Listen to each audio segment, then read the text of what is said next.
Hello and welcome to Brno and the Czech Republic. We are returning from our summer break to bring you the 10th edition of After the Flag. I'm here with Matt Burt and Simon Crafar. And what a race we've just witnessed here.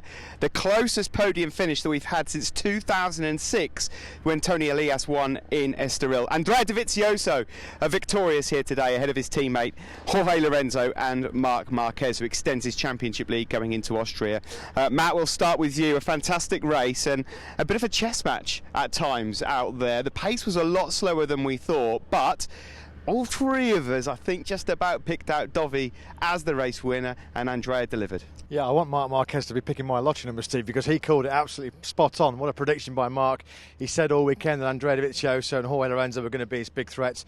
Got to say, what a weekend for Andrea Dovizioso. Just about as perfect as you can get. What a way to celebrate your 100th start for Ducati. He managed the race brilliantly from the front. He conserved the tyres very early in that first half of the Grand Prix, and when push came to shove right at the end, he was absolutely untouchable. Like I said, I think it's the 8th closest podium finish in MotoGP history. It was super, super tight. No better way, as we say, for Dovizioso to celebrate that 100th Grand Prix, and he managed it quite brilliantly. It was classic Andrea Dovizioso.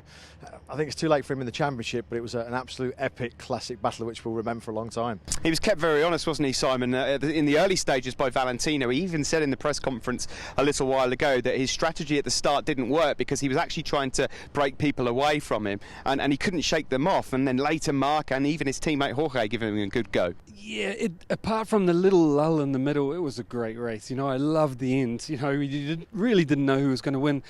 I think Dovi put together a perfect weekend. I'm talking about not just the race, every session, how he methodically worked on race pace, set up so he could do that whole distance, you know, and hats off to him. You know, he used the Ducati speed, which you can take advantage of here, his awesome braking that works well on the Duke, and like you said, put together the perfect weekend. And your thoughts on Jorge Lorenzo, because I mean that was such a charge, so uncharacteristic of Jorge. We've seen him do it before, but not for a long time. Change of tactics for him. Yeah, I like that Jorge's been able to prove the doubters wrong about how, you know, Jorge always leads from the front, doesn't like to get elbows out and have a bit of a fight, and today he did, didn't he? You know, it was really good to see, and it was almost like he said in the press conference, a little bit of change of style, and it's amazing that a guy at that level can change his style, you know. Hats off to Jorge. I think Jorge's was probably the most surprising ride of the race, you know? I'd have to agree with that. And Matt, I mean, I think in the commentary box there was a moment where we thought, hang on, he might win this.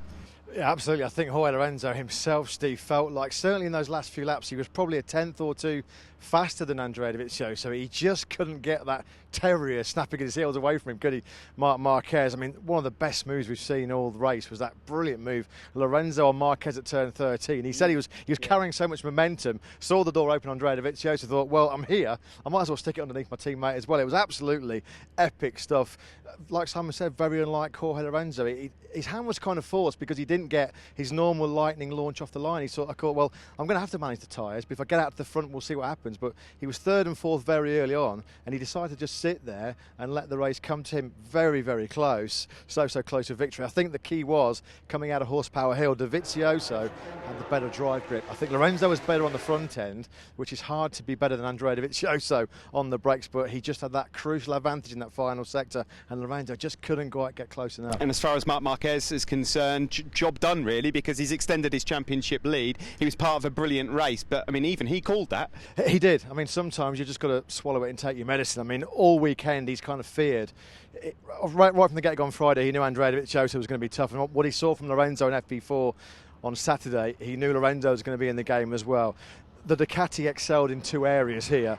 Its braking stability we know is awesome, and Lorenzo and Dovizioso so good on the brakes, and the acceleration, the grunt of the Ducati is certainly in that full sector.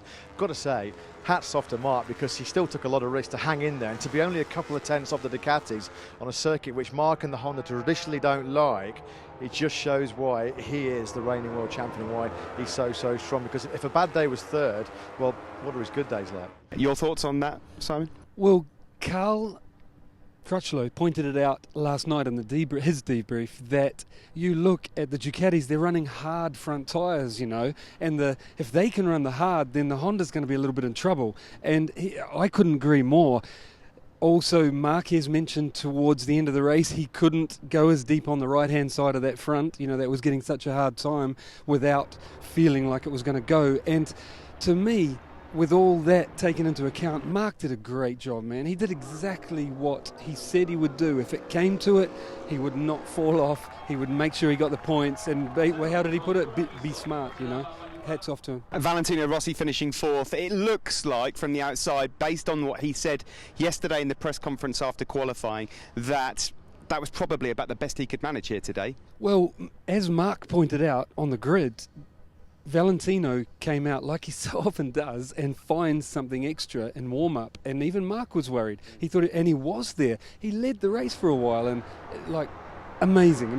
But I think Valley again did everything he could, but as he's been continuously saying, that Yamaha's been spinning the rear tyre a little bit too much, you know, and it's not just lack of acceleration, it's consuming too much rear tyre, and I would put money on that is the reason Valley dropped off at the end, was rear tyre fade.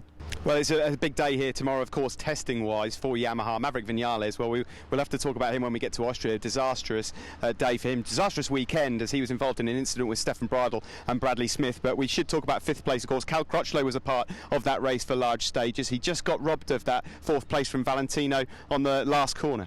Yeah, he really was looking really strong at one stage. See, we thought he was on for a repeat of his heroics here in 2016, but strangely, quite puzzling from Cal, apparently he ran out of rear grip, a bit like Valentino Rossi. Every time you sort of see Cal fade and struggle a little bit towards the end of the race, you kind of assume, given his history problems with that front tyre overheating, that he encountered some front-end grip issues. It wasn't the case at all. He just said that he had way too much wheel spin from the rear. He got mugged in at the last corner. He almost had that fourth place. Valentino, the wily old fox, just nabbed it from him at the last corner, as Cal just didn't have the corner speed through that last corner. But I think actually Cal Crutchlow, on reflection, will look back on this race and think it was one of his better performances of the season, because he was right there for a large chunk of the race.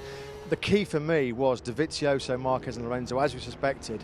At the end of the race, they could drop back into those 156s. Rossi and Crutchlow couldn't buy a 156. They couldn't get out. They were stuck in those low 157s. It was fast, but just fast enough. I mean, the two Ducatis on the last lap, Dovizioso and Jorge Lorenzo, traded their fastest laps of the race. Just shows how strong they were on those worn tyres. And just to finalise, boys, 5 days' time, we from here in Czech Republic, we go to Austria, Ducati territory again. It could be another one too.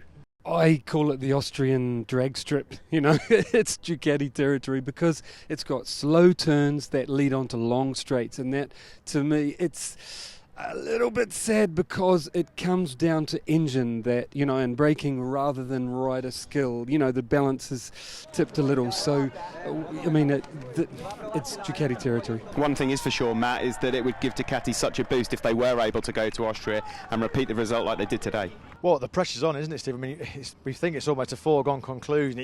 You write it on the calendar at the start of the season. Austria is going to be a Ducati win. They've been dominant there the last couple of years. I've got a sneaky feeling, and just listening to the way he was talking today, Marc Marquez, he's out for a bit of revenge next weekend. Of course, he got done in that epic last lap battle last year with Andrea Dovizioso. He got done today by the two factory Ducatis. He's out for a bit of revenge next weekend, and it's a circuit, despite Ducati's great record, that Marc loves. So I think next weekend we could see another classic between Marquez and the two Ducatis. Chuck another couple of big names in there as well. Who's complaining? Oh, absolutely not. Well, it's baking again here in Brno. Still no rain since Argentina. We are not complaining. We're off for a nice drink. That is it from us here in Brno. Thanks for joining us for After the Flag. We'll see you in Austria.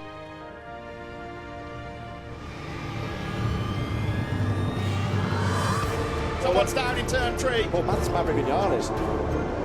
Lorenzo's trying to get on the power to try and close into Marc Marquez. And is it 2 in 1? Buy one, get one free. He's gone well wide. What a race we've seen. And Dovizioso has taken the victory here in Brno.